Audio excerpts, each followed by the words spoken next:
Good afternoon. I'll start with a brief introduction to the topic that Varun will present, setting a small context. Long back, I was privy to a discussion with a couple of senior actuaries from a global reinsurance company who were talking about what were the core skill sets of a life insurance actuary and a general insurance actuary. And rightly or wrongly, they concluded that a life insurance actuary is very good with cash flows. And a non-life insurance actuary should be good with GLM. That was a simplistic conclusion, but that was their way of saying, what defines a life actuary and what defines a non-life actuary.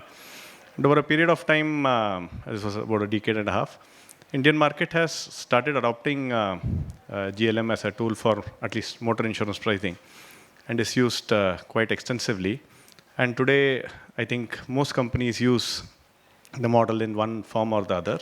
And the endeavor and emphasis is always on adding more attributes and more features so that they can price a segment more accurately, more competitively, which brings us to the topic of what Varun is going to present. We need to look at ways and means of improving the accuracy of our models, and we might have to improvise beyond traditional GLM.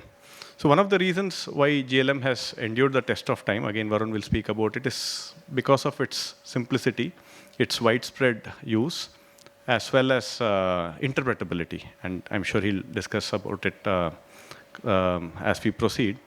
It's a tool that also exists on wide variety of platforms that are offered by software consultants. So you could buy one of them and implement a model quite quickly.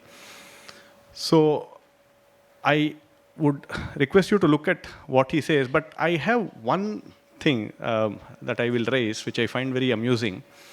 So what I have seen of companies that use GLM is that they will have a loss cost model that will estimate the cost from the GLM model, which the actuary, I'm very sure, would have taken a lot of time and effort to fit.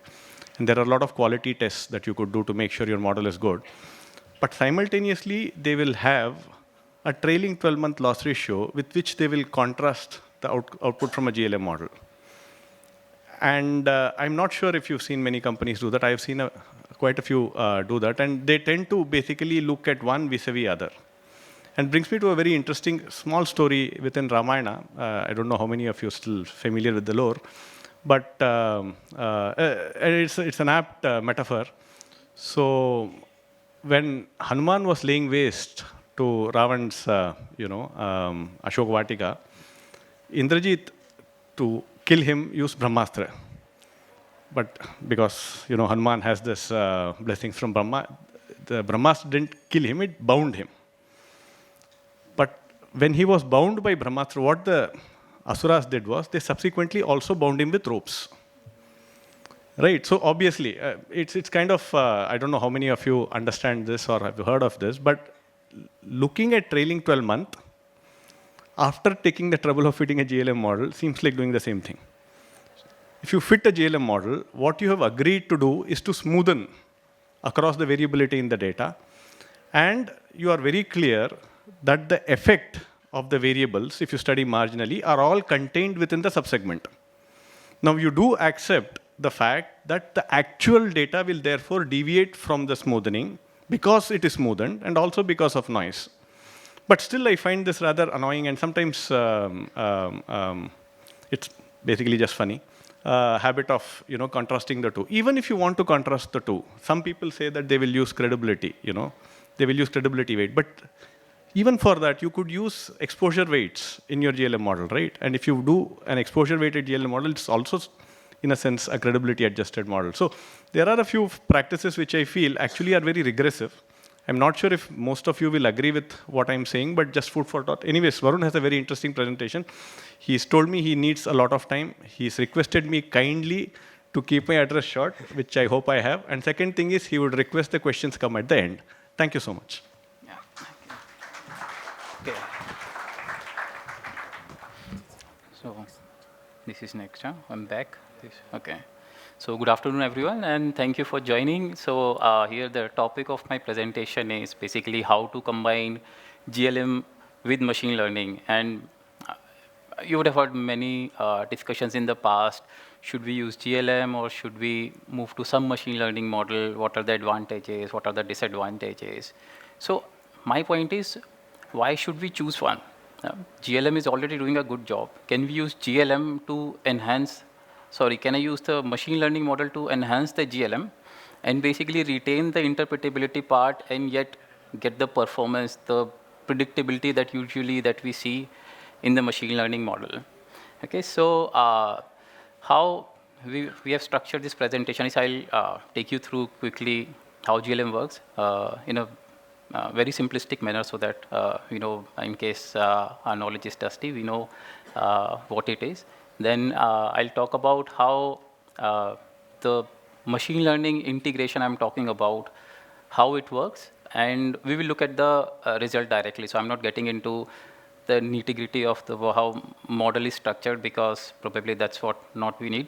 Important is this, we have implemented this on many our Indian insurance industry data, and right now we'll be looking at health severity data so that we are not talking about something theoretical, it's something that works on our data. So in case you would like to adopt in your organization, your effort will be paid off. Yeah. Okay, so just again quick background. Okay, why we use GLM as a profession?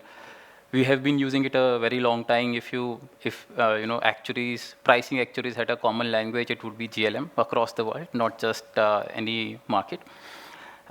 In many countries, regulators need the pricing risk adjustment to be explainable and justified with the data, and hence GLM becomes one of the key model that gets used for this.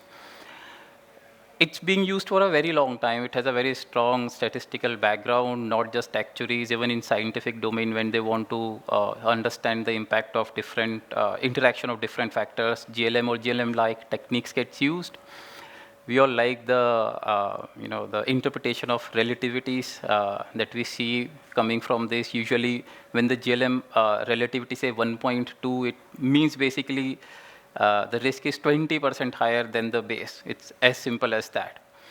And we have all studied in our actuarial exams and otherwise, so it's part of our academic background. So we are quite familiar with that. So yeah, and simply I'm sorry.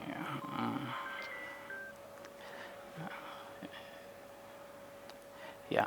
So the process is, it works like this. You have this data.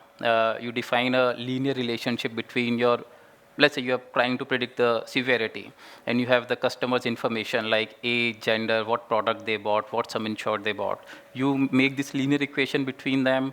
You usually pick the exponential link function, but this is basically to inject the non-linearity in the process. You say, okay, for the severity, I'm usually going to pick gamma distribution. So this is also kind of defined.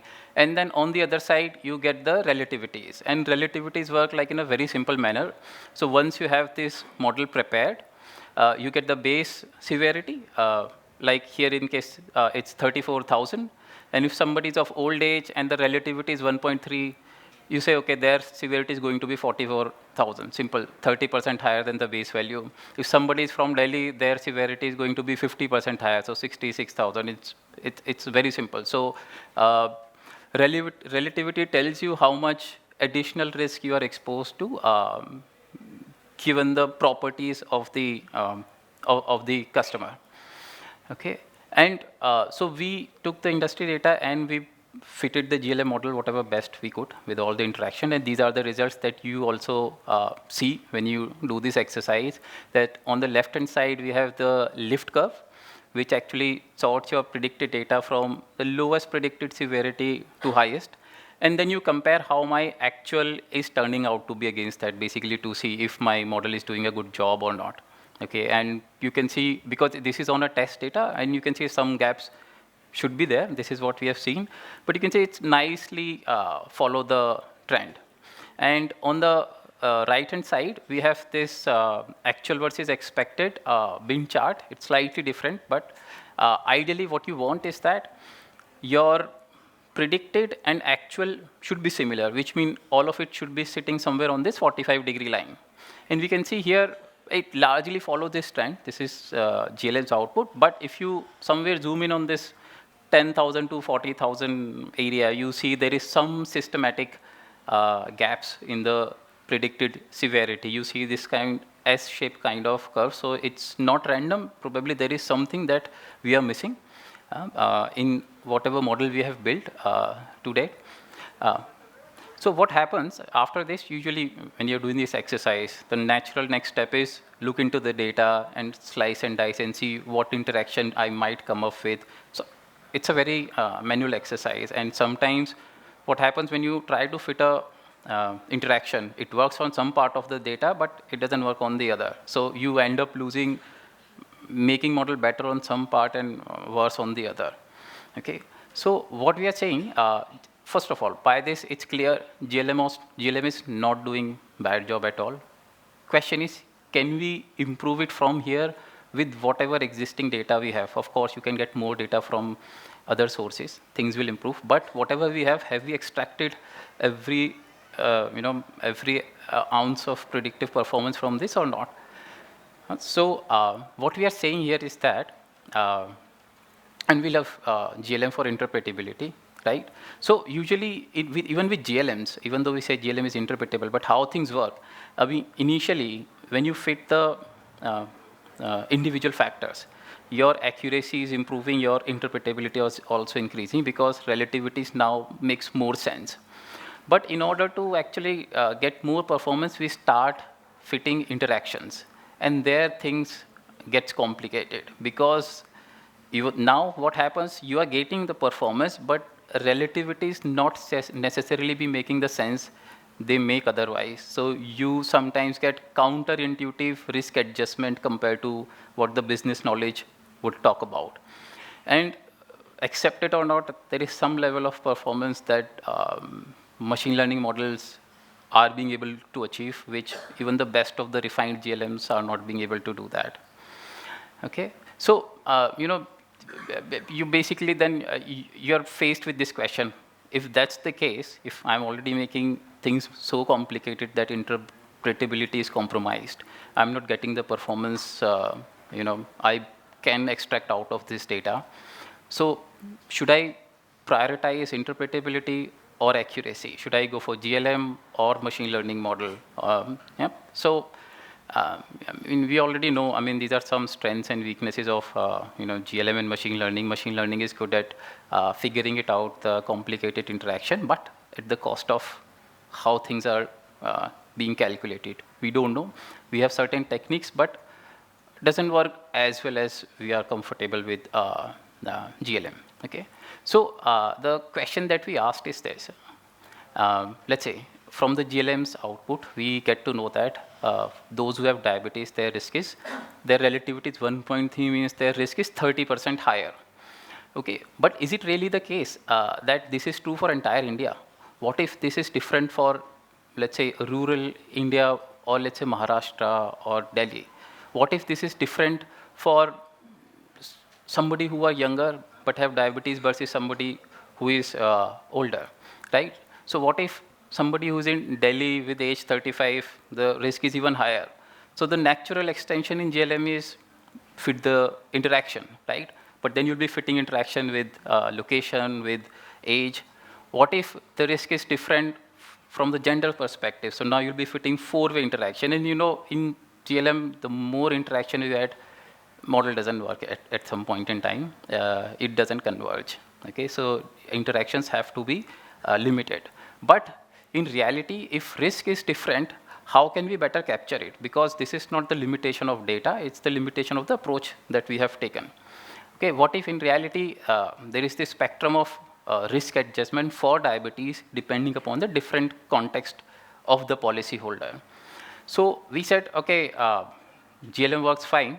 So what if I take the GLM's output? I have the GLM's relativities coming from our best model we could have fit, and I simply try to predict how much adjustment should I make to this relativity so that I get the much better prediction, which is more context specific to the age. So instead of saying age 25 should have relativity of 1.1, I simply say, if this is the age, this is the location, this is the profession, this is the sum in short, then this should be the relativity. Okay, and basically what we try to do is that we have this GLM branch that we already saw, that we take the data, fit the GLM, get the relativity, but we built another model, which is a machine learning based model. But this model's job is not to predict the frequency or severity or usual suspect. Its job is to predict how much the relativity should be updated so that it reflects the risk given the context.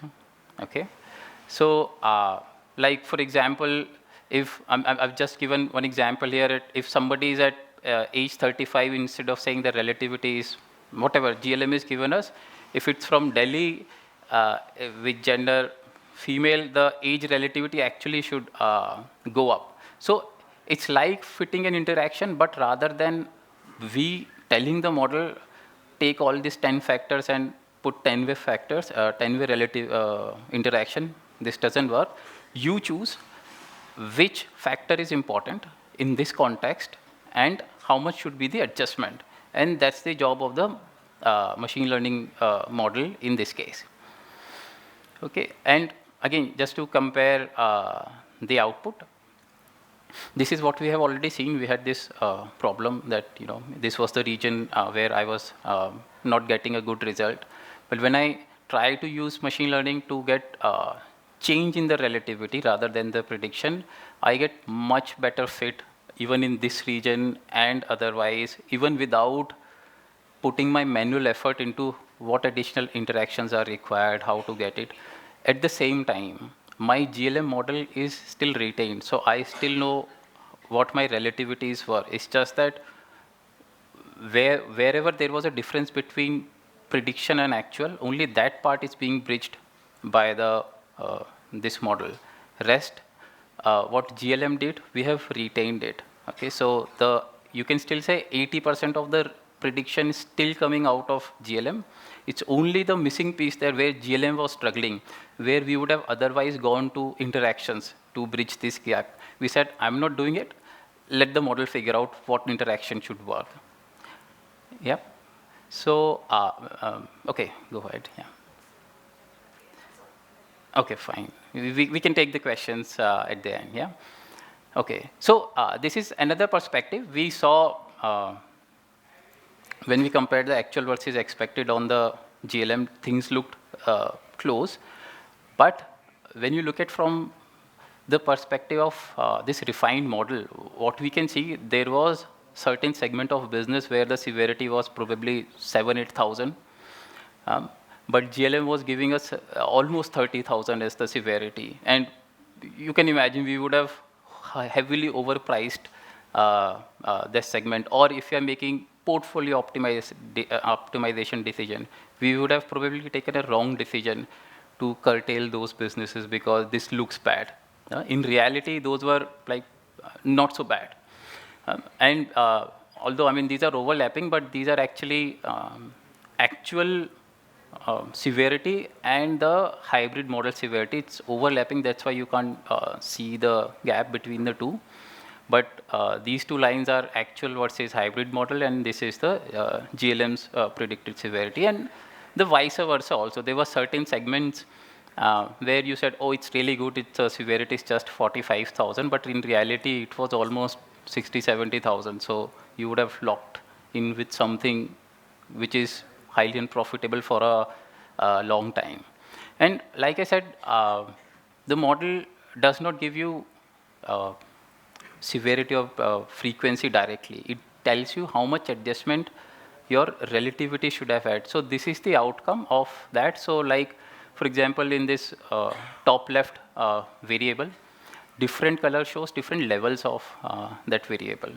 Okay, and you can see in this case, the machine learning model thinks the relativity is coming from GLM needs significant adjustment. For example, this green one, this is consistently we are overestimating. We need to cut down on this. So it's predicting, let's say, reduce it by on an average like 25%. Okay. Whereas in this case, in this variable, it thinks whatever is coming from GLM, it's actually all right. It's suggesting adjustment in very small number of cases. So you can actually use it to figure out, in case you want to improve your GLM, you can actually use it to figure out what additional interactions could be and it might be hidden in the data. So you don't have to do manual exploration and search for those. Okay. So basically, summarize what I'm trying to propose with this model is that we have our GLM. It gives us these relativities, which gives us the interpretation. We retain that, but not at the cost of the predictive performance of our model. We use this hybrid model to actually not just give us this interpretability, but as well as the whatever maximum prediction we can extract out of it. Second thing, for pricing, you might use GLM, but nobody stops you from using this more performant model for portfolio management because there is no such restriction there. You can actually know what you are writing, what is the quality of this, and fix it at the sourcing stage, if not at the pricing stage. Plus, the way this approach works, it doesn't care about how much data you have. Basically, you do batch processing, so it's little technical, but what I'm trying to say, the moment you have more data, especially in the big companies, each iteration takes sometimes hours or a long time, and you have to do many iterations. So one iteration doesn't take time, but if you have to do 100, it's adding up on your deliverable. So you can actually cut down on this. You are not restricted by those execution-related complexities here. And it saves a lot of time on finding the interactions. We know what we already know. It's just a small gap that probably we are looking for. Don't waste time on that. Plug in the ML model, let it do its job. You have time, your model is out, let it help the business. Meanwhile, in the background, you can analyze the results. Say, okay, do I want to put relativities or put this result through GLM, not the machine learning model? And one last comment. Although we talked about severity, health severity, but this is also valid on the motor side. And this is again claim-related example, because GLM is not very comfortable with correlation between the covariates. But if you just look at this example, let's say if the accident happened from this side, and your job is to predict whether this fender is damaged or not. If you know the bumper is damaged or headlight is damaged, you know already it's very likely this will also be damaged. So here actually correlation is the key, where it will help you in the prediction. Whereas if you plug in this data in GLM, it will reject it. Whereas this model loves it. It thrives on correlation. It looks for these co-occurrences between the variables and say, okay, now this is what it should be. It's kind of try to triangulate what should be the prediction. And this model also gives you, by the way, this is, in case you want to read about it a little bit more later on, in the background, it's attention mechanism, okay, where it simply decides, in order to make decision, what information it should pay attention to. It's coming from your language models that you use in ChatGPT. This is one of the key feature there, where it decides which word, which segment should I pay attention to. Here we are simply telling it, we have this data, you have to do this prediction, decide, like in this case, which panel and which impact is important to make this decision, rather than we forcing it to look at everything every time. So yeah, that's it from my side.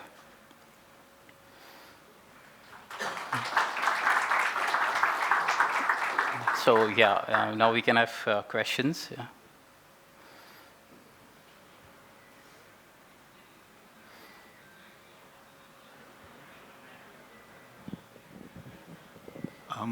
The details of what Varun has presented are included in a paper, right? And the GCA yes, publication. Yes. So if you want more details, you can refer to that paper. So initially it was a paper actually, so that we have converted to a presentation. Okay, thank you for the session. I think this would be covered in the paper, but I just had the question that Yeah. while training the ML model Yeah. to predict adjustments for the GLM relativities, did you train it on the residuals or the ratios, or was it something entirely different? Okay. So what we actually did that we trained GLM and this machine learning simultaneously, where the objective for this for optimization objective of this machine learning part was the residual. Okay, Yeah. thank you.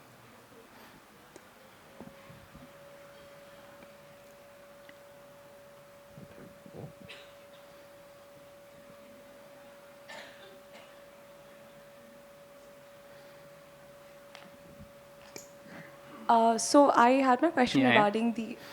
Could you go to that slide, the one which. The, The one before. okay. One more before, I guess. Yeah. So here, I mean, while yes, of course, ML would help us identify, give the factor importance to Yeah. the different level within that variable. But then again, I mean, when we, when an insurance is sold, generally it wouldn't be a different premium across Mumbai or Delhi, right? So probably it would be clubbed under probably urban and rural, like you mentioned earlier. So I mean, if let's say the age group, like age group 35 to 40 is maybe group in the age bands of 5, and maybe urban and rural is grouped that way. So I think wouldn't in that case GLM also give a better output? It's probably because when it's broken across these levels is where this would create a problem because of limited data across multiple levels. But if these levels are combined, wouldn't GLM itself give us better output, which maybe would eliminate the step? I'm just thinking like if there's Okay. It may, but really, why it's not working? It's because of the interactive nature. Like what we are saying when I say interaction, what I'm really trying to say, the same property doesn't work the same way in different regions or different customer segments.